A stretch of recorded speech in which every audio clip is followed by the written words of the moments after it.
Yo, what's up sa inyo lahat mga kadaks? Nandito tayo sa ating poultry at pag-usapan natin yung update sa presyo ng itlog ngayong araw na December 23, 2022. So kung bago ka lang sa ating YouTube channel ay huwag kalimutang mag-subscribe at click na rin ang notification bell para mag-updated sa lahat ng mga videos na i-upload natin. So kung tapos na, let's begin!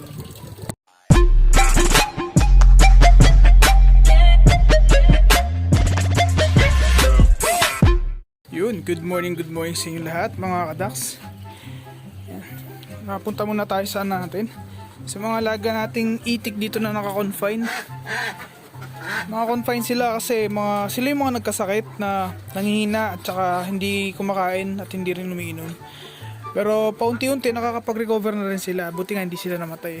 Kaya bigyan natin sila ng tubig nila. Natatapon, ayusin ko muna saglit mga kadaks.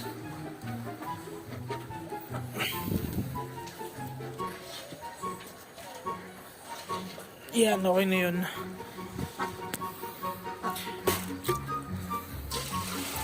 Hindi yung panahon ngayon eh. Iinit tapos biglang lalamig, kaya ang ending nagkakaroon ng sakit yung mga alaga nating itik. Iba may sipon, yung iba naman inaatake sa kanila. Pero kagandahan naman, yung mga bibi natin dito sa baba, wala nagkakasakit. Stay strong lang sila, napakalalakas nila mga kadaks. Yan, yun yung ilalim ng poultry natin. Andun din yung mga iba natin mga itik doon sa dulo. Mga kumakain din sila doon. Tapos ito yung mga karamihan ng mga bibi natin na nanginginain din. Tapos yung mga sisyo natin nandito, ito. Lumalakas na rin sila ng paunti-unti mga kadas. So hopefully mga 2 weeks, 3 weeks, so bago mag-isang buwan, mai-release na natin sila para naman mas lumakas na sila at mas gumanda yung pangangatawan nila. Ito yung mga manok naman natin na 45 days na naging oversize na. Reject na sila kumbaga. Yung mga bibi natin, oh. Napakaganda nila mga kadaks. Okay, kaninang umaga nagpulot na tayo ng itlog. At ang napulot natin ay umabot ng nasa mahigit 2,700 or 2,800 kung hindi ako magkakamali. At kinuha na rin ni buyer yung natin, yung mga itlog na pinulot natin kanina. So kung hindi nyo pa pala napapanood yung previous vlog natin na tungkol dun sa inventory ng itlog, kung gaano sila katagal sa stock room natin o sa shelf natin, check nyo na lang yung ating description or yung ating channel para malaman kung gaano katagal ba dapat yung itlog sa natin, sa shelf natin. Pero kahit na napulot yung mga itlog natin kanina na pinulot, o ibig sabihin kahit na kinuha na ni buyer yung mga itlog na napulot natin kanina, may mga tirang itlog pa rin tayo dito sa ating inventory or dito sa ating stock room. Yun yung mga itlog na pinulot natin kahapon at saka nung makalawang araw na hindi pa kinuha ni buyer. At ito yung natin, ito yung pag-uusapan natin ngayon kung magkano yung presyo niya ngayon. Oops! Yan. So yung mga itlog na kukuhanin ni buyer mamaya. So sana maganda-ganda yung presyo niya na tumaas pa. Ngayon mga kadaks, presyo di ba? Andito kayo kasi gusto niyo malaman yung presyo ng itlog natin ngayon. At yung mga pinupulot na itlog sa atin ngayon ay nagpe-presyo na po ng 970 hanggang 980. Depende po sa depende sa mga pupulot natin. So, diyan po ba sa inyo, magkano po ba yung pulot ng itlog sa inyo? Gaano po ba siya kamahal? Gaano siya kamura? Mura ba siya para sa inyo o mahal siya para sa inyo? Bilang consumer, ano ba masasabi nyo?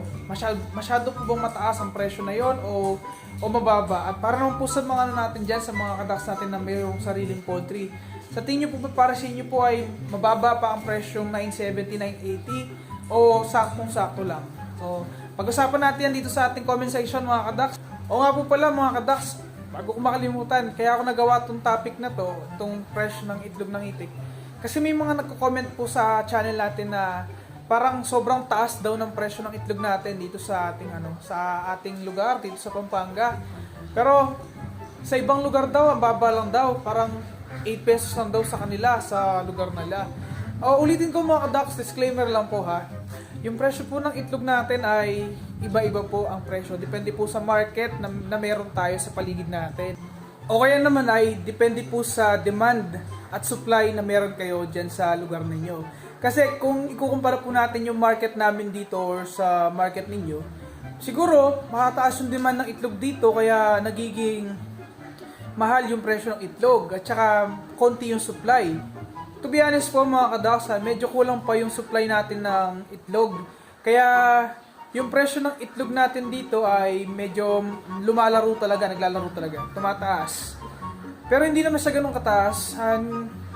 Ngayong buwan ng December ay hindi pa naman namin na-experience na umabot siya ng 10 pesos. Pero malay natin, di ba? In the near future. Kasi lalo na ngayon, tumataas yung presyo ng feeds. Yung gastusin ng poultry po natin ay hindi naman nagiging mura eh. As time goes by, tumataas din po yan eh. Lalo na kung laging bago yung mga sampamong mga intake. At saka yung pagkain nila, especially ito mga nakita yung feeds na to. Nag-umpisa lang yan dati mga kadaks, nasa ano lang yan, nasa less than 1,000 pesos lang yan. Bago lumobo ng halos 1.4 or 1.5, sa ibang lugar po 1.6 pa. So ngayon, tatanungin ko po kayo, sa tingin nyo ba, sakto lang ba yung presyo na tinaas niya? O kulang pa? Kasi yung iba nagsasabi na sobrang taas na daw, pero sa mga nagtitinda ng itlog or sa mga merong sariling poultry, maintindihan po nila kung bakit yung presyo ng itlog ay nagiging ganong kataas.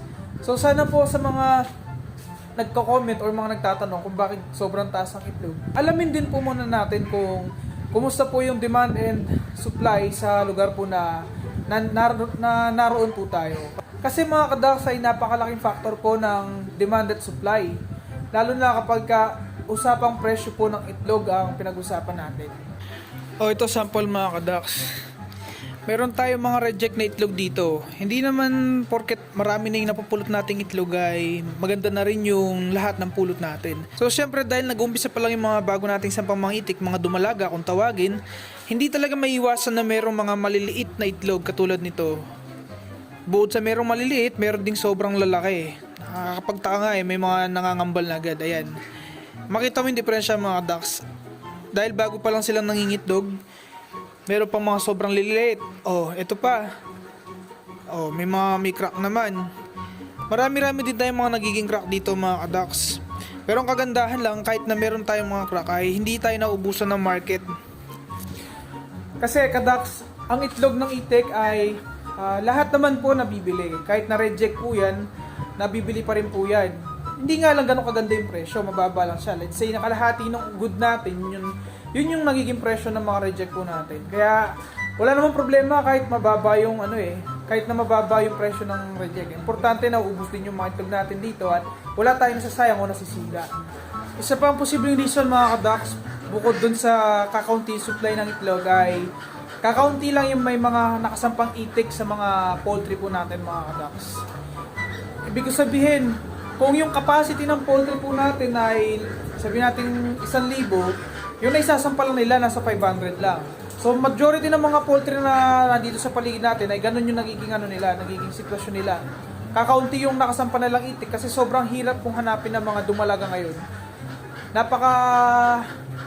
Napakamahal.